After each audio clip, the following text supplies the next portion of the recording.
Welcome to Cooking with Connie and More. If you've been seeing my videos this week, you're aware that I've been going through each day and reading about and talking about the things that Jesus did and the things that happened to Jesus during what we call Holy Week. That is that week following his triumphal entry into Jerusalem on Palm Sunday.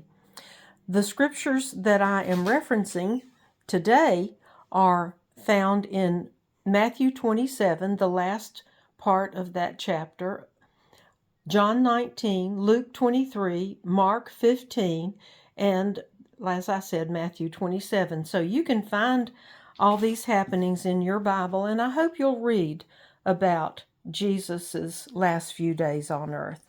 Now, today is Friday, and I'm going to read a few pages from my children's book titled, The Lord Has Need of You. And we're going to start right here on the morning of Good Friday. The two donkeys, which are in my book to help captivate children's attention, and these are the donkeys that we learned about from the Bible on the day of Jesus's entry into Jerusalem that we call Palm Sunday. So now it's Friday morning. The peaceful morning was interrupted by the sounds of voices stirring up in the city. That's Jerusalem.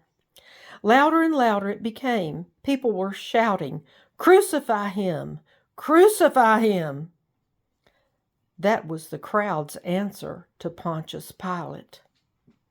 People started pouring out of the city, seeming to focus on a man who was carrying a heavy cross.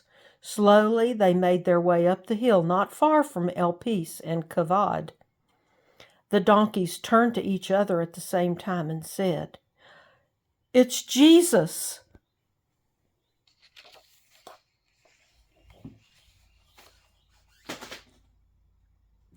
The donkeys watched in horror as Jesus was nailed to a cross between two criminals.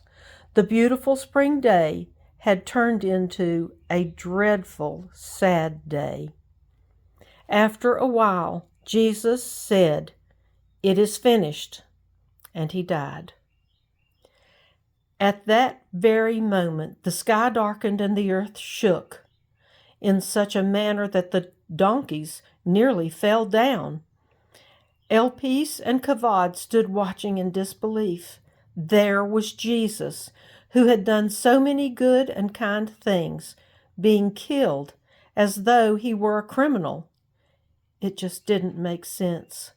The donkeys could not stop their tears.